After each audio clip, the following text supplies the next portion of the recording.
आप सभी श्रोतागण को बिंदु तिवारी का सादर नमस्कार। मेरे YouTube चैनल पर आप सभी श्रोतागण को मैं हार्दिक स्वागत और अभिनंदन करती हूँ।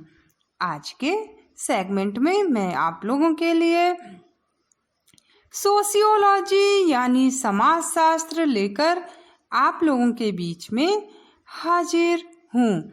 इससे पहले मैंने आपको अगस्त कॉन्त के प्रत्यक्षवाद यानी पॉजिटिविज्म के बारे में आपको बताया था।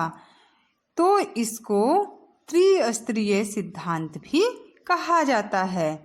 तो मैंने आपको बताया था कि त्रिस्तरीय सिद्धांत में धार्मिक स्तर का तत्व मीमांसा है और वैज्ञानिक स्तर पर इसका अध्ययन किया जाता है। इसके कितने पार्ट हैं इसको भी मैंने आप लोगों को बताया था। अब हम आपको बताएंगे धार्मिक स्तर पर लोगों की क्या मान्यता थी। देखिए, उस टाइम पर लोगों का मानना था, धार्मिक स्तर पर लोग देवी देवताओं के ऊपर काफ़ी विश्वास करते थे, बिलीव करते थे और अलौकिक शक्तियों पर ही इनकी डिपेंडेंसी थी कि जो हमारे आसपास में घटनाएं घटित होती हैं वो अलौकिक शक्ति यानी धार्मिक शक्ति है। इसी वजह से ऐसे घटनाएं घट रही हैं, जैसे पेड़ पौधे, जल, पवन, चर अचर, वह सब एक क्या है, शक्तिशाली अलौकिक शक्ति द्वारा ही ये सारी चीज़ें संचालित होती हैं। हमारे भौतिक जीवन में जो घटनाएं घटित होती हैं उन सब घटनाओं को घटित करने में इस अलौकिक शक्ति का सबसे बड़ा हाथ होता है। अब इस धार्मिक स्तर को भी अगस्त कॉन्त ने 3 स्तर पर डिवाइड किया है, यानी 3 पार्ट में इसको डिवाइड किया है। तो पहला क्या है कि जीवित सत्तावाद। अब जीवित सत्तावाद में लोगों का बिलीव किस पे था? प्रेत आत्माओं पर।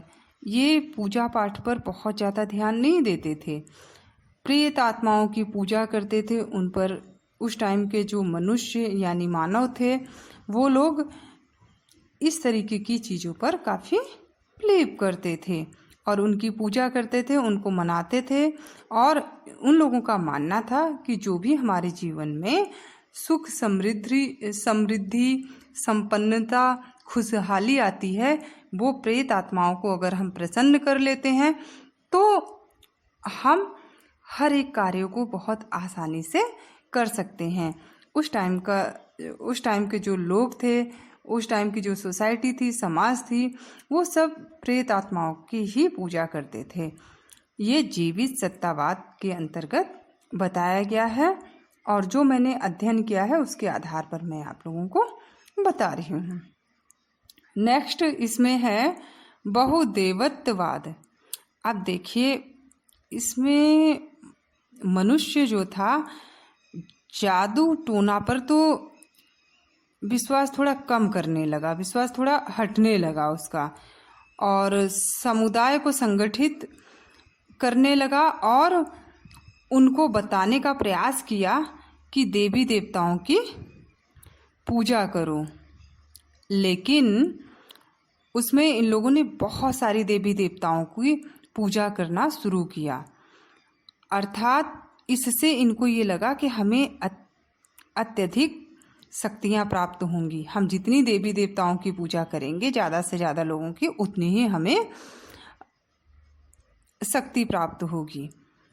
तो इस तरीके से ये लोग बहुदेवत्ववाद यानी बहुत सारी देवताओं की पूजा करना शुरू किए और लोगों में काफ़ी जो प्रेत आत्माओं पर बिलीव करते थे और जादू टोना पर, इससे धीरे धीरे इन लोगों का विश्वास हटने लगा और समाज में थोड़ी सी पॉजिटिव थिंकिंग आने लगी और इससे काफ़ी कुछ सुधारा जा सका।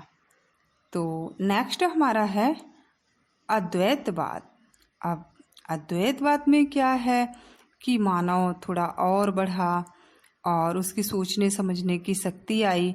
तो उसने कहा इतने सारे देवी देवताओं की हम यदि पूजा करते हैं तो ये मतलब बहुत अच्छा नहीं है, क्योंकि अगर हम किसी एक देवता की पूजा करते हैं तो उससे जो हमें शक्ति प्राप्त होगी और जो हमारा मन होगा वो एकाग्र होगा और बहुत सारे लोगों के पास नहीं भागेगा। इससे क्या है कि जैसे मान लीजिए एक टाइम में आप बहुत सारा काम करते हैं तो आप हर एक काम को बहुत अच्छे तरीके से नहीं कर पाते हैं। वही सेम कंडीशन अद्वैतवाद में भी है। अब भाई अब एक टाइम में आप एक ही देवी देवता का पूजा कर सकते हैं ना अच्छे से। अब ये नहीं कि शंकर जी को भी मना लेंगे, दुर्गा जी को भी मना लेंगे, और ऐसे करने में आप किसी को नहीं अच्छे से जो करना चाहिए आपको वो नहीं कर पाते हैं। और आपके मन को शांति तभी मिलेगा जब एक काम पर आप एकाग्रता पूर्वक मन लगाकर करते हैं। इसी तरीके से अगर प्रेजेंट टाइम में हम एजुकेशन की बात करें तो उसमें भी वही है। आप सोचिए आप एक टाइम में बीएड कर लें फिर एमएड कर लें, दोनों संभव हो सकता है? कभी भी नहीं संभव हो सकता है। आप सोशियोलॉजी से पीजी भी कर लीजिए, आप उधर पॉलिटिकल साइंस से भी एडमिशन ले लीजिए, तो संभव हो सकता है? नहीं हो सकता है। तो सेम वही कंडीशन यहाँ पर भी है। अगर एक बार में आप एक ही देवी देवता पे बिलीव करेंगे, विश्वास करेंगे, तो उससे क्या होगा कि आपका मन एकाग्र होगा और आप शक्ति प्राप्त कर लेंगे और इसी तरीके से उस समाज में फिर एक देवी देवता की पूजा करने का प्रचलन शुरू हो गया। तो आपसे यहीं पर मैं इजाज़त चाहूँगी। नेक्स्ट वीडियो में हम आपसे फिर मिलते हैं इसके अगले पार्ट के साथ। इस वीडियो को उन तक जरूर शेयर करिए जो लोग इंटरनेट सेवा से वंचित हैं। इतना आदर और सम्मान के लिए तहे दिल से बहुत बहुत धन्यवाद। नमस्कार।